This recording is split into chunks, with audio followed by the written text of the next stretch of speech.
Hello, Adam Ryan Donato. Hello, Adam Ryan Donato. Hello, Adam Ryan Donato. Hello, Adam Ryan Donato. Hello, Adam Ryan Donato. Hello, Adam Ryan Donato. Hello, Adam Ryan Donato. Hello, Adam Ryan Donato. Hello, Adam Ryan Donato. Hello, Adam Ryan Donato. Hello, Adam Ryan Donaldo. Hello, Adam Ryan Donato. Hello, Adam Ryan Donato. Hello, Adam Ryan Donato. Hello, Adam Ryan Donato. Hello, Adam Ryan Donato. Hello, Adam Ryan Donato. Hello, and here's a hard review of Venom.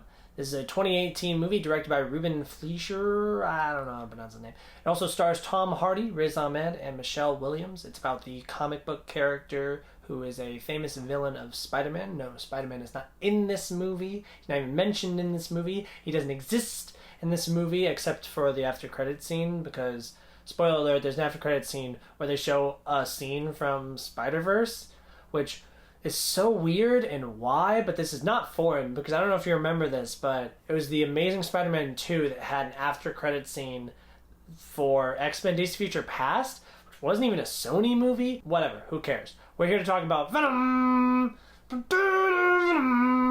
I hate that. That song's so funny. It's just so ridiculously funny. Listen to the lyrics of that song. It's crazy. I have the Blu-ray for Venom, so obviously I'm a very big fan of the movie with the sequel coming out this week. Venom Let There Be Carnage. I cannot wait for it. It has a crisp 97-minute runtime. It's got Woody Harrelson, who looks ridiculous. And it's got Venom, and instead of Venom fighting a gray Venom, Venom now fights a red Venom.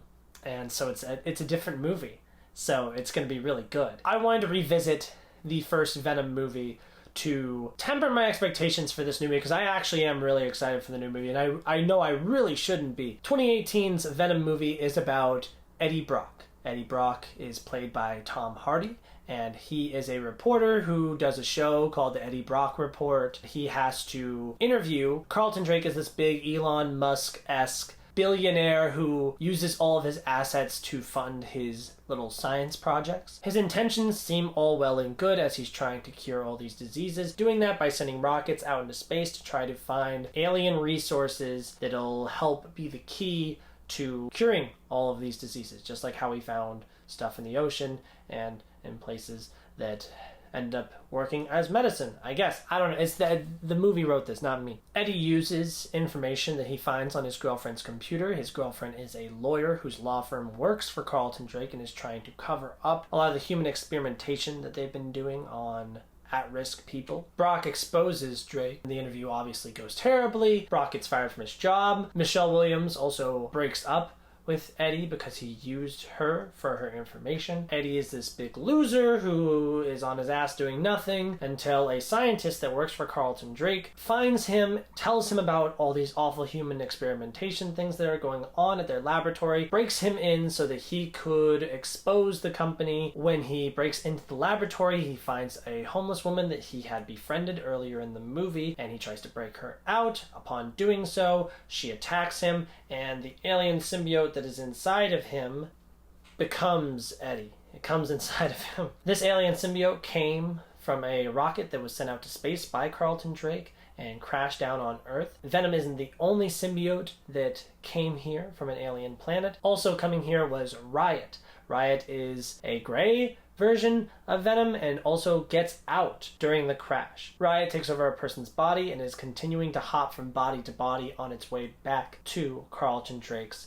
laboratory. My first issue with this movie is you can't really put the cart before the horse. Venom's origin story is so interwoven with Spider-Man's story that this interpretation feels very off to me. As someone who read the comics, Spider-Man was the only person that I read comics for growing up, and the Venom story is one of my favorites. I remember one of my favorite movies growing up was Spider-Man 3. I didn't know about how bad it was at the time. I just knew that I had all the villains. This interpretation of the character has Eddie run out of New York City. He is now in San Francisco with his girlfriend. He's much older, seems to be in his late 30s, early 40s. He isn't a jock type. He's a good guy who is trying to uncover all of these bad people with his reporting. That was one of the things that really bothered me about this movie. It reminds me a lot of the Gotham TV series, which is really annoying because Batman creates his own villains. So to see a show where all of his villains are there before he even becomes a thing. That being said, I didn't see the Gotham show.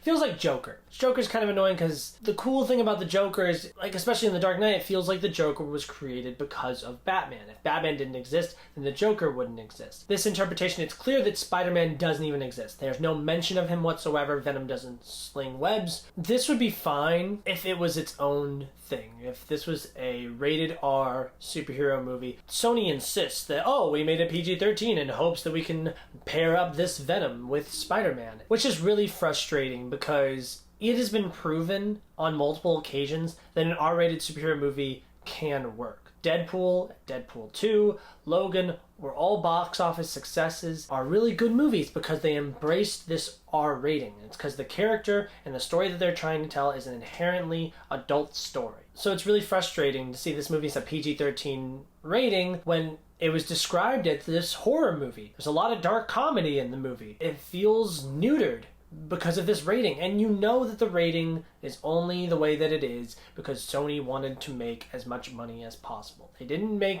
this movie PG-13 so they can make it the best possible movie they can make it. They did it so they can make more money. Classic Sony, making poor artistic decisions to support what they think will make them financially successful, which is so funny and ironic because it's the exact opposite. It was a successful movie at the box office, but I would argue that if it was actually a good movie, if they actually would have leaned into that R rating, it would have had more people see it, it would have had more repeat viewings, it would have been a lot better of a movie, it would have had a much better word of mouth. It's clear that the talent involved with making this movie was really passionate about the story that they were trying to tell and the interpretation that they were trying to do. There's an interview with Tom Hardy that I especially like, where he's sitting there with Riz Ahmed and they ask what his favorite scene in the movie is, and he says, oh, there's all these scenes that were cut out of the movie that I really like, dark comedic scenes and these horrific scenes that didn't make the cut. It's clear that they didn't make the cut because they would have gotten an R rating for the movie. I trust Tom Hardy as an artistic person. He's one of the best actors of the past decade. If he's sitting there saying that there's all this great stuff on the cutting room floor that was cut out, I'm inclined to believe him. It's really sad, honestly. That's a good transition over into Tom Hardy. Here's my hottest take about this movie. I really don't like Tom Hardy in this role. I think that he's very miscast. I don't like the way that he speaks. I don't like his character. And I know that he's supposed to be this anti-hero character that you don't really like. I know he's supposed to be this anti-hero who's a bad person, but he has a heart of gold. That's the problem with this movie. It's marketed as this big anti-hero story, and he just comes across as this basic superhero. I much prefer that 70s show, Topher Grace, as Eddie Brock, because at least I hate him. At least he's this like annoying villain that I enjoy hating. He has some funny one-liners. His suit looks really great. That being said, the Venom suit in this movie looks fantastic. I would argue that it looks better than the suit in the Raimi movie. When Topher Grace is in the suit, I'm not talking about when his face peels back. When his face peels back so he can talk, that's terrible. It looks disgusting. It looks dumb. It helps him to have some kind of his own character and agency when he is at one with the suit. Visually, it looks terrible and it's super annoying. When he is Venom, he looks awesome. His frame's a little bit small, but that's one thing I like about this Venom. He's huge. He is built. And his tongue is so long and disgusting and gross. His mouth is so big, it like the jaw like comes up to like here. It's beautiful to look at. The problem is we don't see the Venom suit until almost an hour into the movie. Remember, this movie is only 90 minutes long. It says it's an hour and 52 minutes. That is false. I went back to watch the ending of this movie, and I was like, oh, let me go like hour 44. It's an hour 52. I'll go back to an hour 44, and I'll catch the last scene of the movie. No, we're well into the credits at an hour 44. This movie cuts to credits at about 90 minutes into the movie. There's a 2 to 3 minute long mid-credit scene where they reveal Carnage. Spoiler for the movie that's about to come out, I guess. At the end of the credits, they show, like I said, the scene from Spider-Verse, which, fine. This movie is a crisp 90 minutes long, and you don't see the title character on screen until 60 minutes into the movie. That is a big problem for me. Even once he is actually officially introduced in the movie, you don't really see him that much more. There's a fight scene against a bunch of SWAT guys. At the end of the movie, he fights Riot. And that's about it. Those scenes are gorgeous. They're beautiful. I know it's nighttime and it's dark and Venom's already black, it's kind of hard to see, but still, they're creepy, they're scary, they're interesting, they're beautiful, they're fun, they're awesome. Where did the budget for this movie go? There's $100 million budget here. It's fair to say that probably a lot of it went to reshoots because they made this awesome R-rated movie and they were like, oh my gosh, what if 13-year-olds want to see it? He eats about 3 heads in the movie and you never really get to see that happen, which is so frustrating because that's a big part of his character, is eating heads. He talks about it throughout the movie and we never really get to see that. I feel like the movie would have benefited a lot more if it had the creative freedom that the Suicide Squad had. You know, where you get to see that stylized gore, the hard R rating really helped the humor because the characters are able to curse and seem more like real people. It's really funny when Venom calls Eddie a pussy because he won't jump out the window. It is really horrific seeing a lot of these action scenes. A lot of the ideas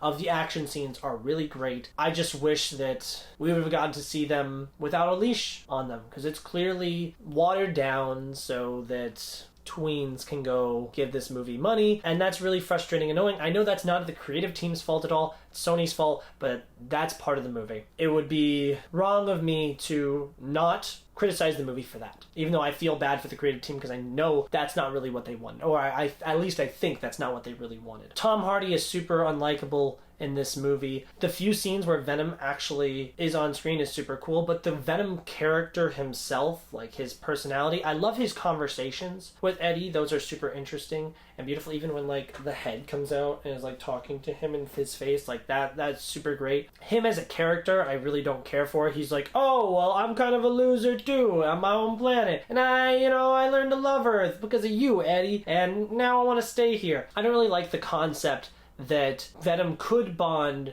to another person. It just chooses to bond to Eddie because it particularly likes Eddie. It's clear at the beginning of the movie that it's very hard to have this connection between the symbiote and the host. When Venom bonds with the dog and then he bonds with Michelle Williams, it's super weird to me, especially since when he bonds with Michelle Williams, like the form, like it's super curvy and sexualized and everything. It's just uncomfortable. Why is it there? Why is it there? Who is this for? A big controversy with this movie is how they would say the word symbiote. I don't really care about this either way. I'm sure if they made a movie about this, they would have done their research on it.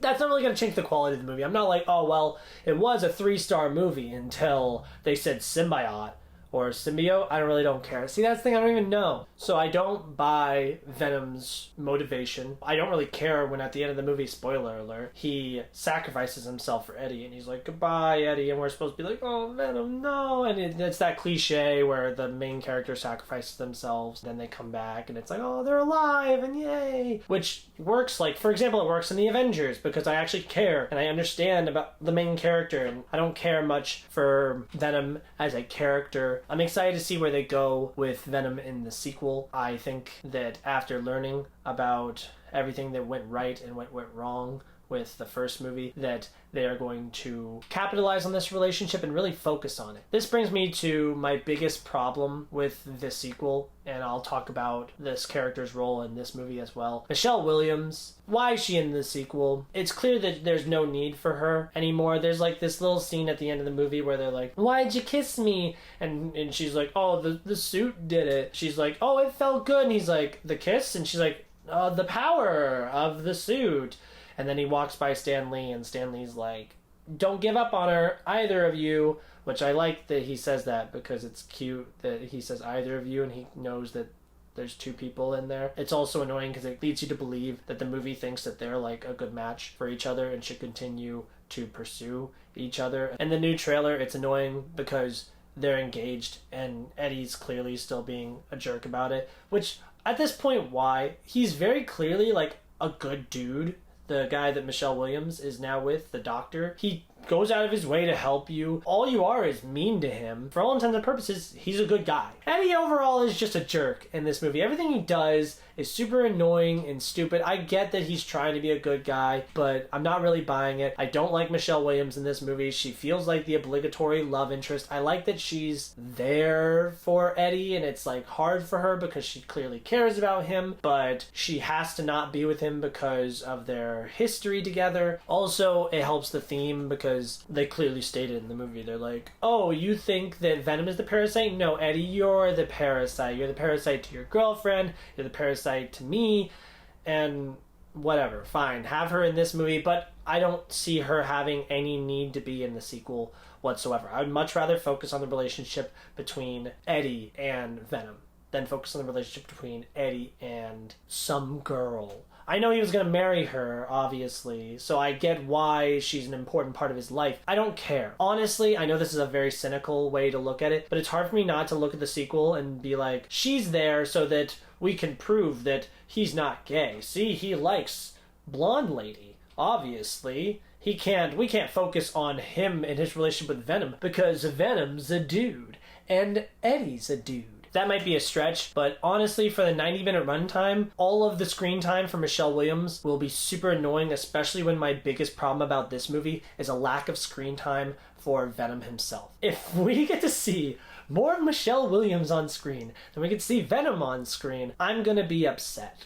So I don't like Michelle Williams. Let's move on to Riz Ahmed, who is actually a really great actor. I love him. He's good in everything he does, except for like Rogue One. He's annoying in Rogue One. But Sound of Metal, he's fantastic in. He's also really great in Nightcrawler. I am so excited to see more of him. In this movie, he's kind of just a prick, honestly. He's not really like menacing at all. He's just like, have a nice life. Like, fuck you. He's not really very sympathetic at all. Like, I get it. He's trying to cure cancer and stuff, but he's so clearly out of line so often in this movie that I don't really care for him, so I'm not invested in the villain whatsoever in this movie. What a waste to get such a great actor. I love when he gives his biblical speech to the homeless dude that he's about to kill. But other than that, what a waste, especially towards the end of the movie where he has no agency whatsoever. He bonds with Riot, and then now he is Riot. There is no person inside of there. It is just Riot, and I understand why, but what a waste. So the action scenes with Venom are actually really great, but there's also a lot of action sequences that make the movie feel very cheap. I can't help but watch the motorcycle chase or any hand-to-hand combat scenes or any scenes where like Venom just like pops out of him and beats someone up. I can't help but to watch these action sequences and think, oh, it's a lot cheaper for you to have human beings do an action sequence than to have your actual main character do action sequences. Also, it comes across as very OP in this movie when it just shoots out of him, and I don't really feel like there's any real danger there at all, especially when they like go to shoot him and it, like bullets are just like, and it doesn't really feel like it matters very much. It makes him feel very overpowered, especially when things are shooting out of him, beating everybody up. There's a scene where someone is up close shooting bullets at him and he's just like, it doesn't really matter. So I'm like, oh, so what really does be you? Yeah, what does be you? If at the end of the movie you go to sacrifice yourself, you make this big parachute so you can brace Eddie's fall, you get burned up in the fire, which we know is one of your weaknesses. It was the loud sounds and the fire, and we clearly see you get burned up, and at the end of the movie, oh, you're back, JK, LOL, because he even says goodbye, Eddie. Like, they're trying to make you think that he dies right there. So I don't really feel scared in any action sequences for Venom. If I do care about him, it doesn't really seem like anything can really hurt him, especially since every time that Venom or Eddie has some kind of illness, Venom just cures it. I don't know why. Venom just cures him. So who cares about anything then? Woody Harrelson in the after credits scene looks ridiculous. That wig is the most ridiculous thing I've ever seen. I can tell he's having a very fun time, and it's a very kooky and wacky performance. The sequel very clearly continues this as he has different wacky wigs. He's also weird and crazy and kooky. Honestly, one of the reasons I'm most excited for the sequel, because what the heck. Bottom line, the movie's called Venom, and I found myself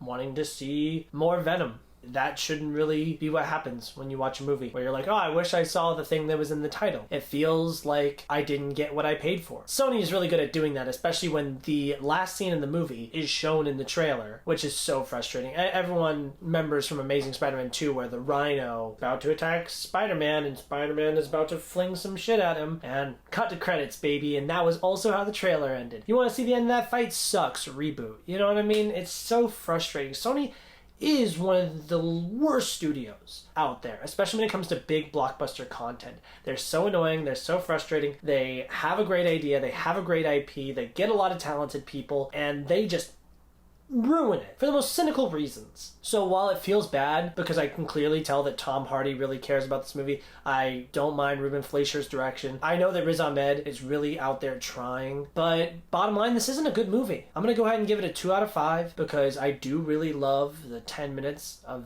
real Venom footage. It is certainly really entertaining. It's a very brief movie, goes by very quick. I should give it a 1, but I really can't understate how beautiful it is to see Venom on screen. It's amazing, it's awesome, and I can't wait to see the sequel because hopefully they learn from their mistakes. The thing that makes me really excited for the sequel is Andy Serkis. I really like his directorial debut, Mowgli. I think that's a really cool and creepy and visually beautiful movie. Other than that, everything's the same. We still have a PG-13 rating. We still have Michelle Williams prominently on the poster. We still have Woody Harrelson looking insane. I'll be watching that movie later this week for sure. I'll probably do a review on that as well. That's all I have to say about Venom. I am probably going to watch and review the rest of the Spider-Man movies leading up to Spider-Man No Way Home. This one's right around that Amazing Spider-Man 2 range for me. They both have an amazing suit. They both have a nonsensical story. They both have a useless blonde love interest who is super annoying. They both have villains who are more weird than menacing. The only difference is this movie's about 45 minutes shorter. If you want to see a good version of this movie, check out Upgrade.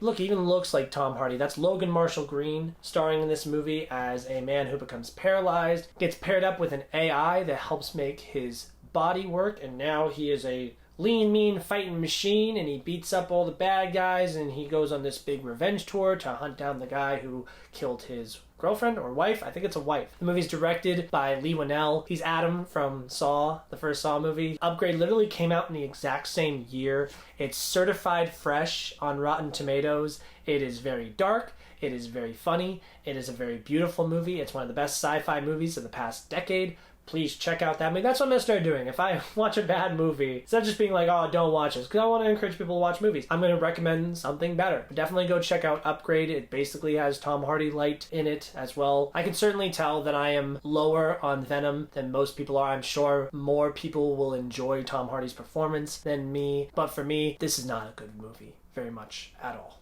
Thank you guys for listening to me rant about Venom, and keep loving movies, guys. Hard to have this symbiote,